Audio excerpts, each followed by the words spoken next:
नमस्कार छात्रों। आज के व्याख्यान में हम अध्याय 2 अम्ल क्षार एवं लवण के सिद्धांत भाग 4 अनुभाग 2.1.6 से लेकर 2.2 को समझेंगे। यह एक अस्वीकरण है। आइए अब हम देखते हैं कि आज का व्याख्यान लेने के बाद आप समझ पाएंगे आप समझ पाएंगे कि क्षार की अधातु ऑक्साइड के साथ अनोन्य क्रियाओं और सभी अम्लों द्वारा तथा सभी क्षारों के साथ बीच क्या सामान्य विशेषताएं हैं। चलिए अब हम समझते हैं कि आज के पाठ के अनुसार एनसीईआरटी के अनुसार जिन विषयों को शामिल किया गया है उनमें हम सबसे पहले समझेंगे अनुभाग 2.1.6 अधातु ऑक्साइड की क्षार के साथ अभिक्रिया। अगले अनुभाग में हम समझेंगे सभी अम्लों और सभी क्षारों में क्या समानताएं हैं, जो कि अनुभाग है 2.2। फिर हम अंतर्गत प्रश्न 1, 2 और 3 का अभ्यास करेंगे। अंत में हम निष्कर्ष के साथ समाप्त करेंगे। चलिए शुरू करते हैं।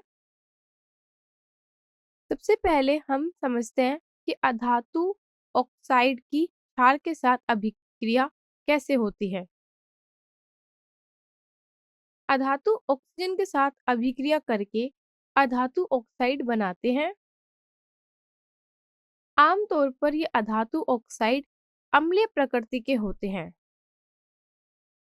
जब एक अधातु ऑक्साइड एक क्षार के साथ अभिक्रिया करता है तो परिणाम स्वरूप एक लवण और जल का निर्माण करता है।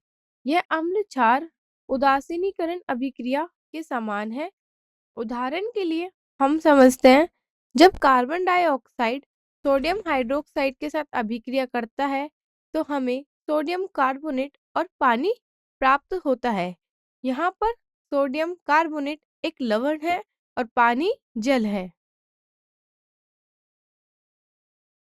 आइए हम इस प्रक्रिया के लिए एक सामान्य अभिक्रिया लिखते हैं। यह हमें पूर्व अनुमान लगाने में मदद करता है।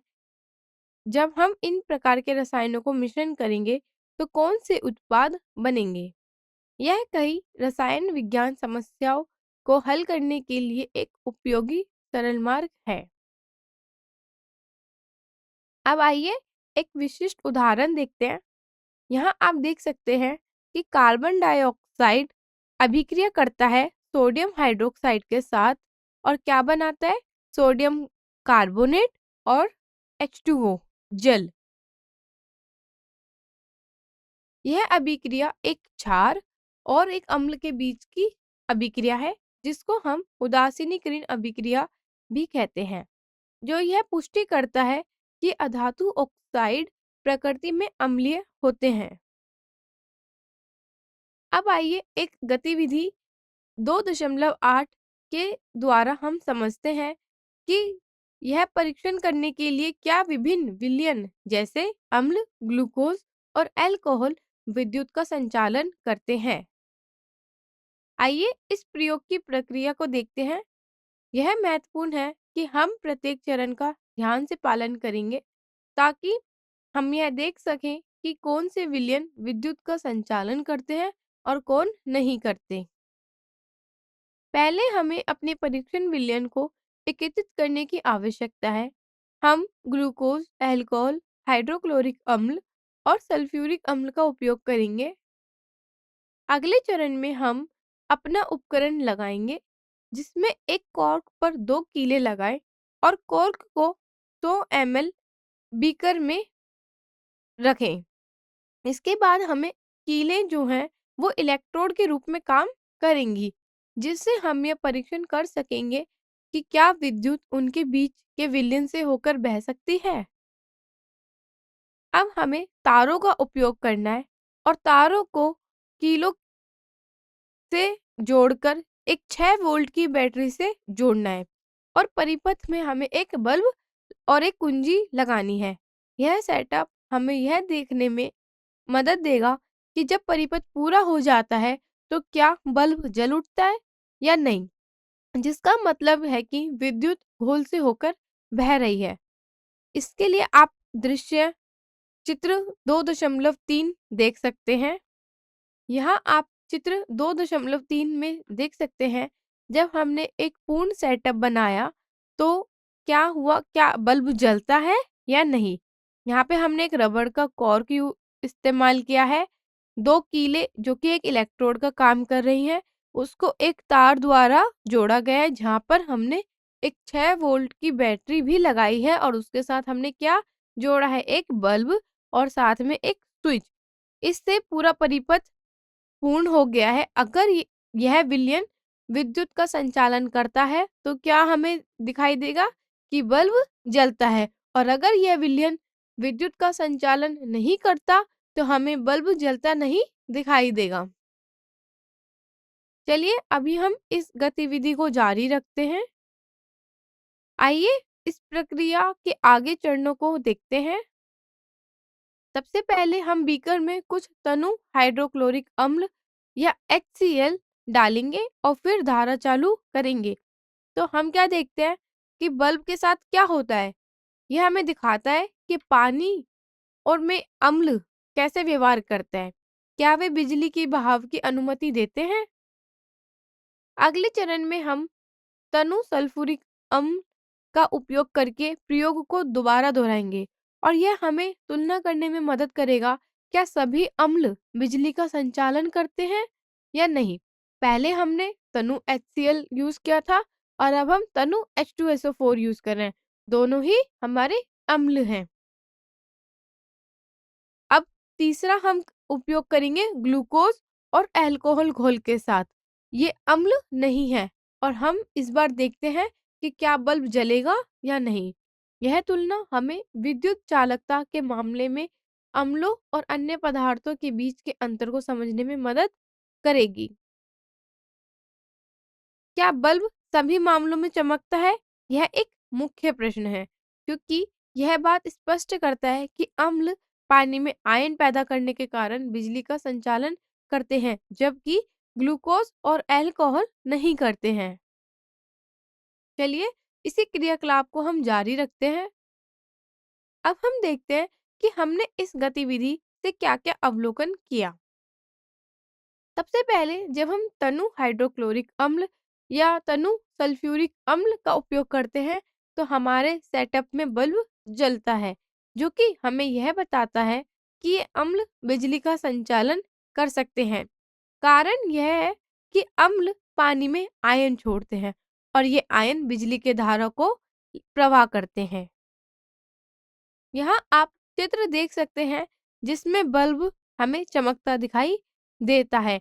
जब एक अम्ल घोल का उपयोग किया जाता है तो यह दृश्य हमें याद रखने में मदद करता है कि जल में अम्ल के आयन टूट जाते हैं जो विद्युत के घोल को प्रवाह करते हैं।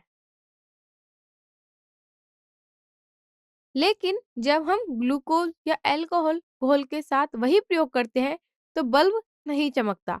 इसका मतलब है कि ये पदार्थ आयन नहीं पैदा करते, इसलिए वे बिजली का संचालन नहीं कर सकते। यह अम्ल और ग्लूकोज या अल्कोहल जैसे पदार्थों के बीच एक महत्वपूर्ण अंतर है। चलिए इस गतिविधि के आगे चरणों पर नजर डालते हैं। अब हम देखते हैं कि हमारे प्रयोग के क्या परिणाम रहे। सबसे पहले परिणाम है कि अगर हमने हाइड्रोक्लोरिक अम्ल और सल्फ्यूरिक अम्ल जैसे अम्ल विलयन बिजली संचालन करते हैं, क्योंकि जब ये अम्ल पानी में घुलते हैं तो वे आयनों में टूट जाते हैं, जो कि एक आवेशित कण होते हैं और ये बिजली के प्रवाह को ले जाते हैं। यह गुण अम्ल को विद्युत अपघटय बनाता है, पदार्थ जो बिजली का संचालन कर सकते हैं। दूसरी ओर हम देखते हैं कि जब हम ग्लूकोज या अल्कोहल के घोल का देखते हैं तो बिजली का संचालन नहीं करते और ये बल्ब चमकता नहीं है। ऐसा इसलिए है क्योंकि ये पदार्थ पानी में घुलने पर आयन नहीं देते हैं। वे न्यूट्रल अणुओं के रूप में रहते हैं, जिन्हें हम गैर विद्युत अपघटय कहते हैं। वे भले ही पानी में घुल जाते हैं परंतु आयनों में टूटते नहीं हैं, जो कि बिजली का प्रवाह रोकता है। जैसे शुद्ध पानी में भी बल्ब का रोशन नहीं होता है। आइए अब हम सारांश में देखते हैं कि बल्ब केवल तभी चमकता है जब हम अम्लीय विलयनों का उपयोग करते हैं, लेकिन ग्लूकोज या अल्कोहल विलयनों के साथ नहीं। यह स्पष्ट रूप से हमें दिखाता है कि केवल वे विलयन जो आयन पैदा करते हैं, जैसे अम्ल विद्युत का संचालन कर सकते हैं, केवल वही ही बल्ब चमकाते हैं। आइए अब हम इसी क्रियाकलाप को जारी रखते हैं और अब हम देखते हैं कि हमारे अम्लीय विलयनों में मौजूद आयनों की हम कैसे पहचान कर सकते हैं। हमारे प्रयोग में बल्ब का चमकना यह इंगित करता है कि विद्युत धारा विलयन से होकर बह रही है। यह एक स्पष्ट संकेत है कि विलयन में कोई चीज है जो विद्युत के गुजरने की अनुमति दे रही है, जो कि क्या है, हमारे आयन्स हैं। यहाँ हम देखते हैं कि विद्युत धारा वास्तव में अम्लीय विलयन में मौजूद आयनों द्वारा ले जाई जाती है। आयन आवेशित कण होते हैं जो गति करते हैं और विद्युत के प्रवाह को संभव बनाते हैं। यह हमें यह दर्शाता है कि अम्ल जब पानी में घुलते हैं तो वे आयनों में टूट जाते हैं, जो कि धारा को ले जा सकते हैं। अब आइए अब हम यहाँ पे एक तालिका देखते हैं।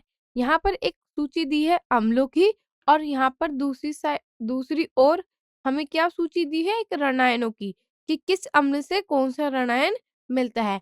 जैसा कि पहला अम्ल आप देख सकते हैं, हमारे पास है हाइड्रोक्लोरिक अम्ल। इसमें रणआयन हमें क्या मिलता है, क्लोराइड आयन। यहाँ पर हमारा नाइट्रिक एसिड, जिसका हमारा रणआयन मिलता है नाइट्रेट आयन। यहाँ पे हमारा तीसरा अम्ल है सल्फ्यूरिक अम्ल और इसका हमें रणआयन मिलता है सल्फेट आयन। चौथा अम्ल जो कि हमारा दुर्बल अम्ल है एसिटिक एसिड और इसका रणआयन हमें मिलता है एसीटेट आयन। तो आप इन विभिन्न अम्लों से ये देख सकते हैं कि किसमें हमें कौन से ऋणायन और धनायन मिलते हैं। इन सभी अम्लों में जो हमें धनायन के रूप में आयन मिलते हैं वो है हमारे H+ आयन। चूंकि अम्लों में उपस्थित धनायन H आयन है, जो यह समझाता है कि अम्ल हाइड्रोजन आयन विलयन में कैसे उत्पन्न करते हैं, जो कि उनके उत्तरदायी हैं। चलिए अब हम समझते हैं अम्लों में सामान्य गुण। सबसे पहला गुण है अम्लों का कि ये पानी में घुलने पर हाइड्रोजन आयन मुक्त करते हैं, जो कि यह परिभाषा है अम्लों की कि कोई भी अम्ल वह तभी होगा जब वह H आयन मुक्त करेगा। उदाहरण के लिए हम समझते हैं हाइड्रोक्लोरिक अम्ल। यहाँ आप देख सकते हैं जब हमने हाइड्रोक्लोरिक अम्ल का अपघटन किया तो हमें क्या प्राप्त हुआ, H आयन और क्लोराइड आयन, जो कि H आयन उत्पाद कर रहे हैं। अम्लों का एक सामान्य गुण और है जो कि है खट्टा स्वाद। अम्लों की विशेषता है कि ये खट्टे स्वाद के होते हैं। उदाहरण के लिए हम समझते हैं नींबू और सिरका। नींबू में साइट्रिक अम्ल होता है और सिरका में एसिटिक अम्ल, इसलिए ये खट्टे स्वाद वाले होते हैं। अंत में हम देखते हैं कि अम्लों का लिटमस पेपर पर एक अद्वितीय प्रभाव होता है, जो कि वे नीले लिटमस पेपर को लाल कर देते हैं, लेकिन लाल लिटमस पेपर को नहीं बदलते। यह अम्लों की पहचान करने के लिए एक तेज और आसान परीक्षण है। आइए हम इन्हीं सामान्य गुणों में आगे देखते हैं। पहले अम्ल कुछ धातुओं के साथ अभिक्रिया करके हाइड्रोजन गैस उत्पन्न करते हैं। यह भी एक महत्वपूर्ण गुण है। यह अम्लों की पहचान करने में मदद करता है और यह दिखाता है कि वे कितने अभिक्रियाशील हैं। उदाहरण के लिए अगर आप हाइड्रोक्लोरिक अम्ल में एक जिंक का टुकड़ा डालते हैं तो आपको हाइड्रोजन गैस के बुलबुले बनते दिखेंगे। यहाँ उस अभिक्रिया का रासायनिक समीकरण है। यहाँ आप देख सकते हैं कि जब एक जिंक हाइड्रोक्लोरिक अम्ल के साथ अभिक्रिया करता है तो हमें क्या मिलता है, zinc chloride plus hydrogen gas.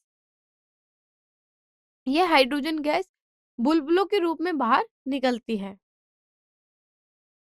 अगला हम देखते हैं कि अगर हम अम्ल को क्षार के साथ अभिक्रिया कराते हैं तो ये क्या बनाते हैं, लवण और जल। इस अभिक्रिया को हम उदासीनीकरण अभिक्रिया भी कहते हैं। उदाहरण के लिए हम यहाँ समझते हैं, हाइड्रोक्लोरिक अम्ल जब सोडियम हाइड्रोक्साइड जो कि क्षार है उसके साथ अभिक्रिया करता है तो हमें एक लवण और जल मिलता है। लवण यहाँ पर सोडियम क्लोराइड है जिसको हम साधारण नमक भी कहते हैं, और H2O एक हमारा द्रव है। इस अभिक्रिया को हम कहते हैं उदासीनीकरण अभिक्रिया। अंत में अम्ल पानी में घुलने पर बिजली का भी संचालन करते हैं। ऐसा इसलिए होता है क्योंकि अम्ल आयनों में टूट जाते हैं या अलग हो जाते हैं, जो कि विद्युत धारा का वहन कर सकते हैं। आइए अब हम समझते हैं क्रियाकलाप अ- अगली, जिसमें हम देखेंगे कि क्षारीय विलयन विद्युत का संचालन करते हैं। चलिए इस गतिविधि का प्रक्रिया से शुरू करते हैं, जिसमें क्रमिक चरणों की प्रक्रिया शामिल है।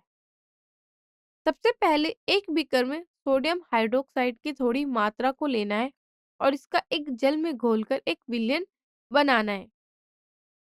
अब परिपथ स्थापित करने के लिए दो कार्बन छड़ इलेक्ट्रोडों को एक बैटरी और बिजली के बल्ब के साथ श्रृंखला में जोड़ना है। अगला चरण मूल क्षारीय विलयन के संवाहकता के परीक्षण के लिए परिपथ को पूरा करने के लिए सोडियम हाइड्रोक्साइड विलयन में इलेक्ट्रोड को डुबोना शामिल करता है। अभी हम इसी क्रियाकलाप के साथ जारी रखते हैं। अब हम देखते हैं कि हमने इस क्रियाकलाप में क्या-क्या अवलोकन देखें। सबसे पहला, जब हम परिपथ में धारा प्रवाहित करते हैं तो बल्ब चमकता है, जो कि यह संकेत देता है सोडियम हाइड्रोक्साइड का मूलभूत विलयन विद्युत को अपने माध्यम से गुजरने की अनुमति देता है, और इसी कारण जो बल्ब है वो हमारा चमकता है।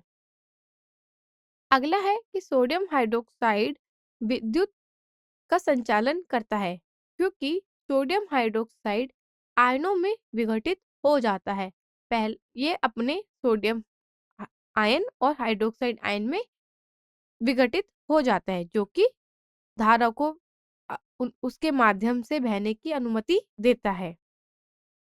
अब चलिए इस गतिविधि के हम परिणाम देखते हैं। विलयन विद्युत चालन करता है क्योंकि आयनिक यौगिक सोडियम हाइड्रोक्साइड विलयन में मुक्त रूप से गतिमान आयनों सोडियम आयन और हाइड्रोक्साइड आयन में वियोजित हो जाता है।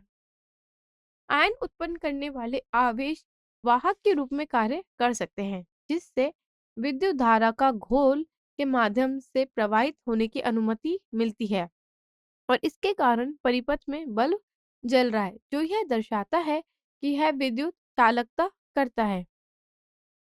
अब आइए हम देखते हैं अंतर्गत प्रश्न एक। इस प्रश्न में बताया गया है कि दही और खट्टे पदार्थ पीतल और तांबे के बर्तन में क्यों नहीं रखने चाहिए। चलिए इसका हल देखते हैं। पहले आइए हम इस बात पर ध्यान देते हैं कि दही और खट्टे पदार्थों में वास्तविकता में क्या होता है। दही और खट्टे पदार्थ अम्ल होते हैं, क्योंकि दही में हमारा कौन सा अम्ल पाया जाता है, लैक्टिक अम्ल पाया जाता है। अब ध्यान दें कि जब ये अम्ल तांबे या पीतल के बर्तनों में रखे जाते हैं तो धातु के संपर्क में आते ही क्या होता है, अम्ल धातु की सतह के साथ अभिक्रिया करते हैं और संक्षारित हो जाता है। यह अभिक्रिया विषाक्त यौगिक या तांबे या पीतल के लवण जैसे तांबे के लवण बनाती है, जो मानव स्वास्थ्य के लिए हानिकारक होते हैं यदि उनका सेवन किया जाए तो संक्षेप में हम समझ सकते हैं कि दही या खट्टे खाद्य पदार्थों को पीतल या तांबे के बर्तनों में रखने से खाद्य पदार्थ जहरीला और खाने के लिए असुरक्षित हो सकता है। तो अम्लीय खाद्य पदार्थों के लिए हमेशा कांच, स्टेनलेस स्टील या खाद्य सुरक्षित प्लास्टिक का उपयोग करना चाहिए। आइए अब हम देखते हैं अंतर्निहित प्रश्न 2 कि कौन सी गैस आमतौर पर एक अम्ल के साथ अभिक्रिया करने पर मुक्त होती है, और उसको एक उदाहरण देकर स्पष्ट करें। और आप इस गैस की उपस्थिति का परीक्षण कैसे करेंगे। चलिए इसे हल करते हैं। सबसे पहले हम एक विशिष्ट उदाहरण देखते हैं। आइए हम एक विशिष्ट उदाहरण देखते हैं, जहां हम एक जिंक को हाइड्रोक्लोरिक अम्ल के साथ अभिक्रिया कराते हैं, तो यह हमें जिंक क्लोराइड और हाइड्रोजन गैस का उत्पादन करता है।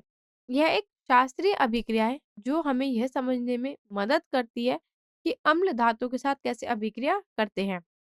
ध्यान दें कि हम यहाँ पर तनु हाइड्रोक्लोरिक अम्ल का उपयोग कर रहे हैं, जो कि एक सामान्य अम्ल की अभिक्रिया है।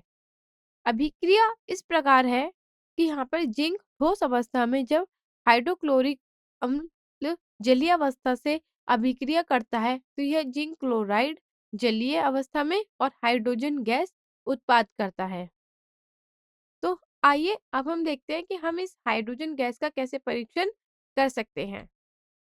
जैसा कि यहाँ पर इस चित्र में दिखाया गया है कि यहाँ पर हम एक तनु सल्फ्यूरिक अम्ल के साथ अभिक्रिया देख रहे हैं। यहाँ उत्पन्न होने वाली गैस की परीक्षण नली के पास हमने एक जलती हुई मोमबत्ती से देखा है। यदि गैस हाइड्रोजन है तो यह एक पॉप ध्वनि के साथ जलेगी। परीक्षण करने के लिए अभिक्रिया के दौरान उत्पन्न होने वाली गैस को एक परीक्षण नली में एकत्रित किया, और यह चरण इसलिए महत्वपूर्ण है क्योंकि आपने देखा जलती हुई तीखी छड़ को सुरक्षित रूप से गैस के करीब लाने पर हमें एक फटफट की ध्वनि सुनाई देती है, जो कि हमें यह परीक्षण करने में मदद देती है कि यहाँ पर एक हाइड्रोजन गैस का उत्पादन हुआ है। चलिए अब हम इसका हल आगे जारी रखते हैं, और अब हम समझते हैं कि जैसे कि चित्र में दिखाया गया है सेटअप, वहां पे जिंक को अम्ल में रखा गया है और गैस के बुलबुले उत्पन्न हो रहे हैं, और ये गैस यहाँ से जाकर इस नली के द्वारा यहाँ पर निकल रही है, और जब हमने इसको मोमबत्ती के पास रखा तो ये एक फटफट की आवाज दे रही है। एक जलती हुई माचिस या तिल्ली का हमने क्या करा है, इस नली के पास इसको रखा गया है। यदि गैस हाइड्रोजन है तो यह हमें एक कैसी धातु देगी, पॉप ध्वनि के साथ जलेगी। आइए अब हम अपना अंतर्गत प्रश्न 3 देखते हैं। जब धातु का यौगिक ए तनु हाइड्रोक्लोरिक अम्ल के साथ अभिक्रिया करता है तो एक बुदबुदाहट उत्पन्न करता है, तो उत्सर्जित गैस जलती हुई मोमबत्ती को बुझा देगी। और यदि बने हुए यौगिकों में से एक कैल्शियम क्लोराइड है, तो अभिक्रिया के लिए एक संतुलित रासायनिक अभि समीकरण लिखिए। तो आपको बताना है कि एक यौगिक है जो तनु हाइड्रोक्लोरिक अम्ल के साथ अभिक्रिया करके क्या करता है, बुदबुदाहट उत्पन्न करता है, और ये उत्सर्जित गैस मोमबत्ती को क्या करती है, बुझा देती है। और इनमें से बना हुआ एक यौगिक है कैल्शियम क्लोराइड। तो आपको क्या लिखनी है, एक रासायनिक समीकरण लिखना है। चलिए अब हम इस प्रश्न का हल देखते हैं। सबसे पहले ध्यान दें कि प्रश्न में कैल्शियम क्लोराइड का उल्लेख एक उत्पाद के रूप में किया गया है। गैस का विकास जो एक जलती हुई मोमबत्ती को बुझा देता है, वो है हमारी कार्बन डाइऑक्साइड, जो कि एक शास्त्रीय परीक्षण है। यह महत्वपूर्ण है क्योंकि हमने यहाँ गैस को पहचानने में मदद करता है, और यह शामिल अभिकारक भी है। अब चूंकि कार्बन डाइऑक्साइड उत्पन्न हो रही है, तो धातु जो यौगिक ए है वो कैल्शियम कार्बोनेट होना चाहिए, क्योंकि कैल्शियम कार्बोनेट एक सामान्य पदार्थ है जो लाइम स्टोन में, चौक में और संगमरमर में पाया जाता है। जब यह अम्लों के साथ अभिक्रिया करता है तो ये कार्बन डाइऑक्साइड गैस छोड़ता है, जो कि प्रश्न में दिए गए अवलोकनों से मेल खाता है। अब चलिए हम अभिक्रिया को लिखते हैं। कैल्शियम कार्बोनेट हाइड्रोक्लोरिक अम्ल के साथ अभिक्रिया करके कैल्शियम क्लोराइड, कार्बन डाइऑक्साइड और पानी बनाता है। यह एक सामान्य अम्ल कार्बोनेट अभिक्रिया है, और यह अम्ल के धातु कार्बोनेट के साथ अभिक्रिया करने का एक अच्छा उदाहरण है, जिससे लवण, पानी और कार्बन डाइऑक्साइड गैस बनती है। आइए अब हम इसकी अभिक्रिया लिखते हैं। यहाँ आप देख सकते हैं कि कैल्शियम कार्बोनेट जब अभिक्रिया करता है हाइड्रोक्लोरिक अम्ल के साथ, तो ये उत्पाद करता है calcium chloride, carbon dioxide gas और जल। आइए अब हम देखते हैं कि आज के व्याख्यान में हमने क्या-क्या समझा। हम इस व्याख्यान का एक निष्कर्ष निकालते हैं। और याद रखने योग्य बिंदु देखते हैं। सबसे पहले हमने अधात्विक ऑक्साइड के बारे में पढ़ा, जहाँ पे हमने देखा कि गैर धातुएं ऑक्सीजन के साथ अभिक्रिया करती हैं और बनाती हैं अधात्विक ऑक्साइड। अधातु ऑक्साइड सामान्यत प्रकृति में अम्लीय होते हैं। इसका मतलब यह है कि जब वे पानी में घुलते हैं या क्षारों के साथ अभिक्रिया करते हैं तो वे अम्लीय गुण दर्शाते हैं। अधातु ऑक्साइड क्षारों के साथ अभिक्रिया करते हैं तो यह एक अभिक्रिया कहलाती है। कौन सी अभिक्रिया? उदासीनीकरण अभिक्रिया। अधात्विक ऑक्साइड अभिक्रिया करता है क्षारक के साथ और ये बनाता है लवण और जल।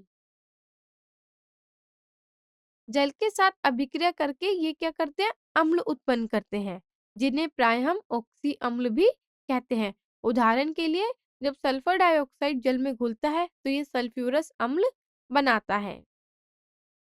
और एक उदाहरण देख सकते हैं, कार्बन डाइऑक्साइड कैल्शियम हाइड्रोक्साइड के साथ अभिक्रिया करके कैल्शियम कार्बोनेट और जल बनाता है, जो कि कार्बन डाइऑक्साइड को अम्लीय प्रकृति पुष्टि करता है। सभी अम्लों में समान गुणधर्म देखते हैं। जल में ये क्या करते हैं? एच आयन मुक्त करते हैं। ये स्वाद में खट्टे होते हैं, जैसे नींबू का रस या फिर सिरका। अम्ल नीले लिटमस पेपर को लाल कर देते हैं।